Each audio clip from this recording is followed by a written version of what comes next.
Si suami ini masuk nonjok nih bagian sini, bagian yang kiri gitu. Jadi mata kiri ini bengkak gitu, hitam. Bagian sini nih, ini tuh dianiaya pas mereka udah ngedobrak pintu gitu. Otomatis kan aku pusing nih, udah ditonjok sini gitu kan. Pusing, di sini nih digonjang-ganjingin digini. Ini bagian kepala. Yang ini bagian tulang bahu kiri.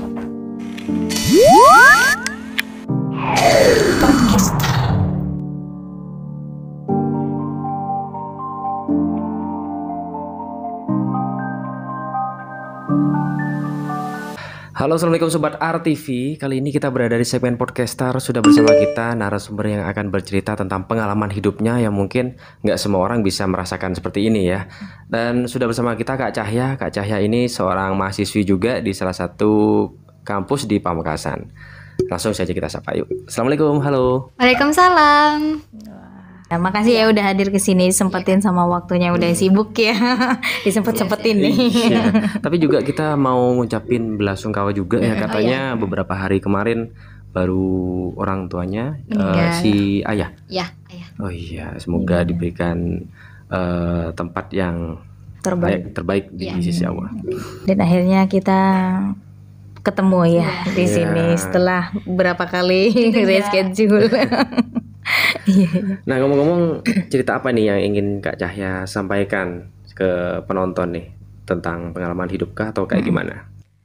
Untuk kali ini bakal bawain pengalaman hidup sih di kasus penganiayaan. Oke, berarti Kak Cahya pernah mengalami penganiayaan? Iya. Penganiayaan dari siapa? Dari keluarga sendiri sih masih. Dari keluarga sendiri. Waktu itu usia berapa Kak Cahya? Usia 21. 21. Ya. Kuliah ya berarti. Ya. Semester berapa waktu itu? Semester 5. Oh, semester 5. Sekarang? Semester 7 udah. Oke. Ya. Gimana tuh ceritanya? Sebenarnya sih awal mulanya tuh kan ada di dalam kamar nih, lagi baca buku karena emang suka gitu kan. Berdua nih sama adik gitu kan, Terus ada mbak sepupu sama ibunya sama bapaknya juga itu ke rumah, tapi bukan ke rumah saya ya, ke rumahnya mas sepupu yang ada di sebelah barat rumahnya saya kayak gitu. Ya, urusannya nggak tahu dong apa gitu kan. Kebetulan rumah saya tuh kan dikunci terus di halaman depan tuh kotor gitu kan, sedikit kotor, ada kayak apa namanya ya, debu lah gitu kan, sama daun kering dari kayu-kayu di rumah gitu. Terus itu dijadikan alasan sebenarnya kayak gitu, dijadikan alasan katanya ini emang nggak mau disapu ya kayak gitu. Itu yang ngomong mbak sepupunya saya kayak gitu. Langsung aku dari dalam kamar tuh bilang, itu bukannya nggak mau disapu tapi kalau aku sempet aja kayak gitu. Karena kebetulan waktu itu kan masih aktif-aktifnya kuliah. Aktif kuliah, otomatis kan aku di rumah tuh cuman mandi ganti baju berangkat lagi kayak gitu. Gak sempet mau ngurus rumah. Ke rumah pun masih nyempetin buat ngurus ayah gitu kan, yang juga sakit-sakitan, stroke sama kencing manis kayak gitu. Nah dari situ aku jawabnya kan pelan nih gitu kan, dari dalam kamar pelan. Ternyata yang dari luar mbak sepupuku tuh marah-marah gitu kan, gak nanggepin aku secara halus kayak gitu. Terus minta aku keluar nih. Ya udah aku keluar dong gitu kan. Keluar, aku buka kamar. Terus ngata-ngatain lah segala macemnya. Kamu tuh keluar malam mulu katanya, keluar dari rumah mulu gitu loh. Ayahmu tuh nggak dirawat. Aku jawab dong, tunggu dulu, keluargamu tuh nggak pernah ngerawat ayahku. Aku bilang kayak gitu karena memang dari SMA yang ngerawat cuma aku sama adikku kayak gitu. Abis dari itu kalau mau bilang nggak ngerawat salah. Ayahku pipis nggak bisa cebok sendiri atau segala macam. Aku yang ngerawat, yang ngelayanin gitu kan. Intinya aku hidup susah hanya ayahku, ibuku, adikku yang tahu aku gitu. Habis itu ya udah marah nyampe kemana-mana. Terus lah kok gitu katanya. Kamu tuh emang nggak pernah ngasih nggak pernah ngerawat ayahnya segala macam. Salah kataku. Habis itu dia tuh ke halaman rumahku, kan ini halaman rumahku atas kan, dia tuh ada di bawah gitu. Dia di bawah, terus dia naik ke rumahku, terus dia tuh marah-marah gitu kan, Ini yang marah-marah ibunya tapi bukan mbak sepupuku. Mbak sepupuku masih di bawah tetap kayak gitu. Ibunya datang tuh sambil marah-marah sambil narik rambutku yang kanan. Ditarik, aku posisinya kan gini tuh kan. Karena udah ditarik, posisinya udah nunduk gini, terus ini bagian belakang di leher belakang itu langsung dipukul tuh. Pukulnya bukan pakai tangan kosong semua sebenarnya, cuman posisinya tuh tangannya gini, ngegenggam kayak gitu. Jadi sakit dong, pusing langsung. Terus dipukul, ditarik, dijambak. Aku ngelawan bukan langsung ke ibunya kan. Aku masih narik tangannya mau ku singkirin gitu. Soalnya sakit posisinya kepalaku. Terus abis itu aku coba ngebela diri sebisaku. Ternyata ada anaknya nih naik juga ngebantu. 2 orang udah kan, anak sama ibu nih. Ngebantu ibunya maksudnya. Ngebantu ibunya buat mukulin aku. Terus si anak sama si ibu ini sama-sama nampar gitu kan, kanan kiri sama-sama nampar berkali-kali. Terus ini juga dicakar di bagian kanan. Terus leher tuh juga ada cakarannya bekas gitu kan, keluar darah semua sih kayak gitu. Habis itu dilerai sama suaminya si mbak sepupu kayak gitu. Dilerai, terus ada kakak sepupuku lain juga di belakang rumah itu ngikut ngelerai kayak gitu. Dilerai, udah nih lerai kan. Aku masuk dalam kamarku dikunci, aku ditemenin kakak sepupuku kayak gitu. Waktu itu kejadiannya hari Jumat, kalau gak salah ya, seingatku itu tanggal 18 November kayak gitu. 18 November, dan kebetulan adikku waktu itu sekolah masih kayak gitu, belum datang. Terus ayahku tuh ada di masjid kayak gitu. Nah, kejadiannya itu setelah masuk kamar kan, masuk kamar, ayahku tahu sih sebenarnya karena udah pulang dari masjid gitu kan. Pulang dari masjid, ngelihatnya pas udah aku ditarik sama ibunya. Jadi dari awal belum tahu masalahnya apa, belum tahu. Sorry, tak potong bentar. Berarti di tempat itu awalnya berapa orang? Yang ini? Iya, waktu kejadian itu. Ada banyak, cuman yang nyerang masih 2 orang kayak gitu. 2 orang. Okay. Gitu. Habis itu udah dikunci pintu, dari luar tuh marah-marah gitu kan, marah-marah. Pada ujungnya ibunya si mbak sepupu ini bilang, ngusir ke aku, pulang kamu dari sini katanya. Loh, kenapa harus aku pulang? Aku jawabnya kayak gitu. Terus dia bilang, kamu nggak pantas ada di sini katanya. Loh, ini rumah ayahku gitu kan. Dan ayahku anak pertamanya aku, otomatis aku yang punya hak di sini kayak gitu. Mau ada adikku tetap aku masih nih yang pertama kayak gitu. Habis itu bilang, dia tuh saudaraku, kamu lat segala macem dikeluarin gitu kan. Lah, otomatis kalau udah yang tua ngomong kayak gitu, aku ngikut gitu. Awalnya aku nggak bilang kayak gitu, cuman lebih menghargai. Karena dari yang tua ngomong kayak gitu duluan, akhirnya aku katain juga, loh kamu yang gitu kan. Aku juga ngelawan tuh dari dalam. Terus ternyata didobrak nih pintunya aku. Ibunya sama mbak sepupuku ini ngedobrak pintuku yang awalnya dikunci sampai kebuka gitu kan. Dibuka, terus masuklah gitu kan yang 2 ini, ngejambak lagi, mukul lagi gitu kan. Aku ngebela diri semampuku. Ayahku udah nggak bisa gimana-mana karena emang stroke kayak gitu. Cuman bisa teriak udah kayak gitu. Nah, terus bapaknya mbak sepupuku ini masuk, suaminya tanteku ini gitu kan. Ini kan pelakunya 3 orang, masih satu keluarga semua. Suami, istri, anak kayak gitu. Nah, si suami ini masuk nonjok nih bagian sini, bagian yang kiri gitu. Jadi mata kiri ini bengkak gitu, hitam, udah kayak gitu. Terus abis itu bagian sini nih, ini tuh dianiaya pas mereka udah ngedobrak pintu kayak gitu. Otomatis kan aku pusing nih, udah ditonjok sini gitu kan, pusing di sini nih, digonjang-ganjingin, diginiin di ke belakang depan gitu. Ya, digoyang-goyang, terus masih dipukul bagian sini. Jadi emang kejadiannya waktu itu aku full dianiaya sama 3 orang ini kayak gitu. Diserang lah ya, diserbu kamu. Nggak dikasih, iya aku sendirian, nggak dikasih ruang, nggak dikasih ruang untuk ngebela diri, udah diserang 3 orang gitu kan. Waktu itu kamu diem aja atau mau sambil ngebela, mau balas atau gimana? Kalau yang masuk ke dalam itu aku udah gak bisa ngebela diriku. Aku cuman pengen ngehindarin tangan mereka tapi gak bisa. Soalnya udah 3 orang, udah pusing. Kalau masih di luar rumah itu sebelum ngunci pintu itu masih bisa aku ngebela diriku sendiri. Tapi tetangga sekitar gimana waktu itu? Ngeliatin cuman. nggak ada yang berani untuk Nggak ada. lerai gitu. Cuman yang ngelerai tetap 2 orang, suaminya mbak sepupuku sama kakak sepupuku yang kataku dari awal itu kan. Gitu. Jadi cuma 2 orang itu. Setelah kamu setelah mereka masuk ke kamarmu, habislah kamu ya. Enggak masuk kamar, tapi masuk ini. Masuk ke dalam rumah, ruang tamu. Bukan kamar, ya. Kamu nggak ngelapor waktu itu? Lapor dong. Lapor. Tapi sebelum ke kepolisian, aku lapor ke teman-teman tongkrongan dulu kan. Karena memang aku ngerasa ini teman tongkrongan bisa bantu, karena kebetulan teman tongkrongan tuh ada dari pihak wartawan. Jadi aku ke wartawan dulu. Kayak gitu. Jadi ngabarin ke keluarga dulu, keluarga ibu gitu kan, orang Palangaan. Abis itu baru aku ngelapor ke teman-teman tongkrongan yang emang jadi wartawan. Abis dari situ barulah aku dibantu untuk ke rumah sakit Panglekur, waktu itu RSUD Panglekur. Berhubung di sana full waktu itu, IGD-nya sama UGD-nya juga full. Akhirnya dibawalah ke rumah sakit paru-paru. Oh iya. Jadi masuk ke di sana, dirawat di sana dulu gitu kan.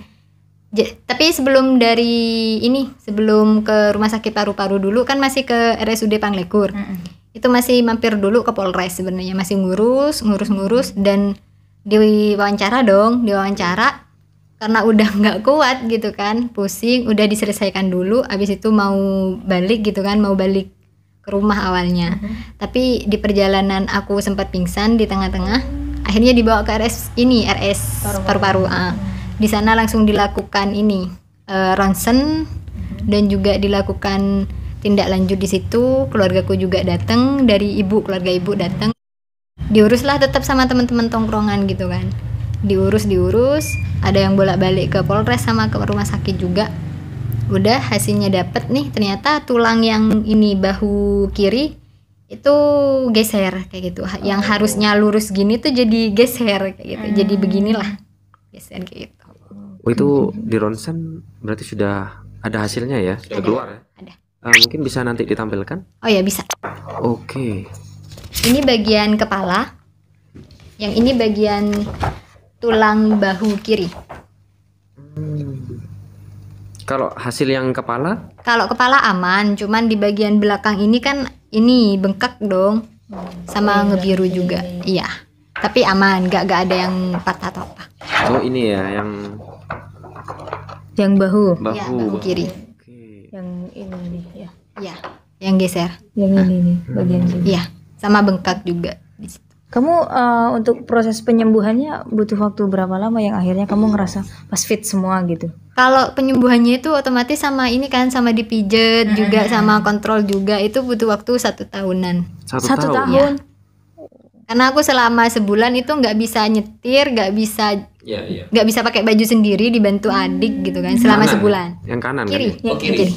Kiri, oke. Emang nggak bisa, intinya masih belum sembuh total gitu kan. Pas udah 2 bulan ini udah kayak bisa diangkat gitu kan, bisa diangkat enakan, cuman nggak bisa ngangkat sampai lurus ke atas, masih belum gitu kan. Jadi butuh waktunya 1 tahun. Kalau aku pribadi sih salut sama Kak Cahya karena berani gitu, walaupun ditindas lah, bisa dibilang kan ditindas kan kamu itu. Banget. Ditindas tapi kamu berani untuk ini nih harus dilaporin nih kayak gitu. Nah, aku harus dapat keadilan nih kayak gitu, karena kebanyakan kan orang-orang kan takut dan kadang ngerasa juga nggak enak sama yang korban, apalagi sama pelaku gitu, apalagi kan masih hubungan family. Kayak Dan waktu setelah lapor ke wartawan berarti sudah sempat masuk media? Iya dong. Ke koran atau apa? Ke media di online. Ya, banyak linknya kok, udah aku sebar di IG juga kan. Karena sampai emang anak laki-lakinya dari tanteku itu juga bilang aku pencemaran nama baik. Enggak dong. Yang mulai duluan kan memang dari keluarga itu.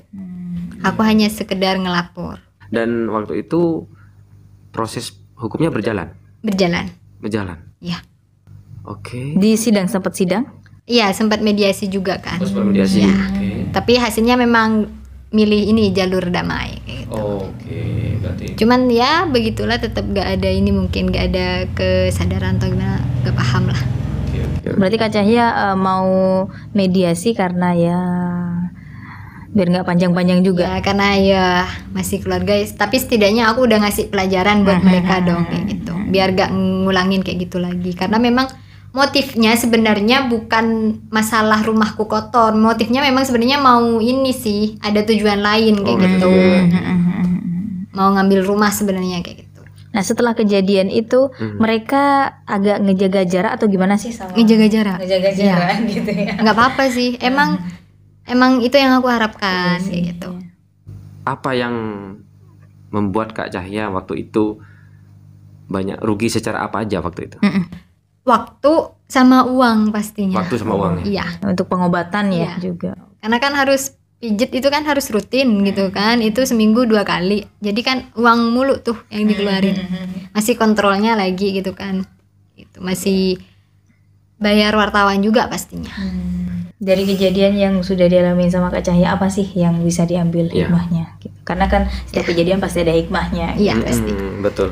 Ya yang pertama kalau untuk hikmah itu kita harus paham orang yang kita hadepin dulu gitu kan. Iya. Memang itu keluarga kita, tapi sekalipun keluarga kita kalau masih berhubungan sama penganiayaan dan segala macamnya itu tetap kita harus laporin. Jangan diem lah intinya.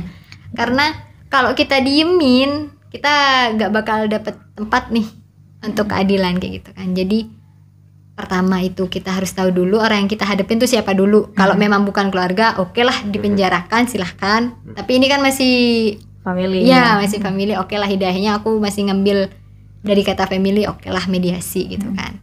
Terus yang kedua juga kita harus pinter di situ. Pinter dalam artian kita jangan mau dibodoh-bodohin ataupun nerima masukan orang lain. Kamu harus begini, kamu harus lawan, enggak gitu. Jadi memang gimana ya, mereka harus dikasih pelajaran lah pada intinya. Dan memang harus gerak satset juga. Iya, betul. Dan kita juga sadar diri sih. Aku karena memang di situ memang aku salah gitu kan. Salah karena memang belum kusapu gitu kan. Kan itu yang dijadikan masalah kayak gitu. Memang walaupun mereka yang salah, tapi aku di situ juga sadar diri memang itu salahku gak disapu. Tapi karena memang mereka nyari suatu kesalahan, dibesar-besarin dong sama mereka kayak gitu. Banget ya. Dan kondisi kalian berdua sikonnya gimana sekarang? Aman. Sampai saat ini. Aman. Saja ya. Ya betul. Jadi memang Kak Cahya sekarang ini cerita memang untuk menjadikan pembelajaran tentunya. Iya. Buat yang nonton mungkin ada nggak sih kata-kata yang pantas untuk Sobat RTV yang nonton untuk bisa dijadikan pembelajaran untuk yang nonton? Jadi kalau dari aku sendiri pribadi, gak ada yang namanya pure keluarga itu sih. Gak ada yang namanya pure keluarga itu, gak ada real itu keluarga, gak ada. Karena kita harus percaya sama diri kita sendiri, gak bisa percaya sama orang lain. Sekalipun itu keluarga ya, sekalipun itu keluarga. Jadi kita harus berani untuk mengungkapkan apa yang ada di dalam diri kita sendiri, apa yang perlu di-upload di media sosial atau di masyarakat, itu kita harus berani. Jangan mikir, oh enggak deh itu kan keluargaku, aku gak enak, aku takut. Jangan. Kita harus percaya sama diri kita sendiri. Pada intinya itu. Selain percaya sama Tuhan ya, cuman ini kan gak bawa Tuhan gitu kan. Pada intinya percaya sama diri sendiri, harus berani speak up itu. Kalau kita diem, ya apa, kalian tetap ditindas kayak gitu aja sih Kak. Jadi harus tetap berani. Tapi selama kita benar ya, Ya, selama kita kalau kita salah kan akui dong kesalahannya gitu ya. Karena kondisinya memang di sini Kak Cahya sebagai korban ya, makanya berani meng-up gitu semuanya gitu supaya nggak ada kejadian itu lagi, nggak terulang lagi gitu ya. Karena memang yang salah kan bukan dari aku. Kalau kasus penganiayaan itu yang salah memang dari ibunya Mbak sepupu yang mulai duluan narik rambut, ngejambak, mukul, nampar kayak gitu kan. Kalau problem yang masalah rumah yang belum disapu itu gak ada masalah sebenarnya. Karena kan gini, logikanya itu rumahku. Terserah aku dong mau diapain. Mau kotor mau gimana kayak gitu. Orang-orang memang ya udahlah itu kan rumahnya dia. Yang malu semisal ada tamu ya dia gitu kan. Maksudnya aku gitu. Ini kok malah diurus-urusin gitu kan. Sekalipun mau bilang itu keluarga, harusnya ngurusnya secara pelan, secara baik-baik, bukan secara penganiayaan kayak gitu. Itu sih salahnya mereka. Karena itu sebenarnya masalah kecil kan ya. Iya, karena memang aku kan nggak sempet juga gitu loh. Harus ngurus adik, ngurus diriku sendiri, ngurus ayah. masih ditambah organisasi, masih ditambah rumah. Satu orang mau dibagi berapa nih gitu kan. Jadi emang lagi sibuk-sibuknya waktu itu. Pastinya ini bisa jadi pembelajaran buat yang nonton. Semoga hal kayak gini nggak ada lagi, terutama buat Kak pastinya. Cahya juga ya. Dan semua yang nonton semoga nggak ada hal kejadian kayak gini, karena kejadian hal yang mungkin kecil bisa jadi besar. Iya. Kita nggak tahu. Dan apalagi terlebih itu keluarga sendiri, kita nggak tahu kayak gitu. Tapi ya namanya keluarga, semoga bisa saling merangkul, harusnya seperti itu. Harusnya Harusnya. seperti itu. Oke, terima kasih buat Kak Cahya. Iya, sama-sama Semoga Kak ya. inspirasi dan menjadikan pelajaran buat yang nonton ya. Iya. Tapi sekarang aman nih. Yang sebelah kiri. Aman. Cuman nggak bisa nggak bisa dipegang terlalu kenceng. Tapi nyetir sudah bisa. Bisa dong kalau sekarang bisa. Oke, tetap semangat ya. Iya, pasti itu pasti. Sekarang sibuknya ngapain? Kuliah sih, kuliah sama ngurus adik karena kita tinggal berdua setelah ditinggal ayah. Kayak gitu. Oke. Ini strong banget ini Kak Cahya ini ya. Kalau seandainya Bisa menjadi ibu karena harus jauh ya. Bisa menjadi ayah juga buat adik ya sekarang ya. Kakak juga. Insya Allah ayah di sana pasti bangga sama Kak Cahya. Oke, thank you. Semoga sukses ke depannya. Amin. Lancar segala urusan dan tetap sehat, strong. Ini aku juga makasih ya sama kakak karena memang orang-orang tertindas kayak aku emang butuh panggung seperti ini buat kita curhat. Ya, kayak gitu. Bukan memojokkan ya, tapi memang curhat. benar. Oke, Karena dan- kita di sini juga ada bukan buat untuk menjadi tambah suasana menjadi panas Iya. ya kan, tapi apa yang orang-orang alami kita bisa belajar dari situ tanpa kita harus ada di dalamnya kan gitu. Oke, thank you buat Kak Cahya. Iya, sama-sama juga kak ya. Buat Sobat Aktif yang nonton, thank you juga sudah nonton sampai detik ini. Dan ambil positifnya, buang negatifnya ya. Dan see you in the next video. Bye-bye. Assalamualaikum warahmatullahi wabarakatuh.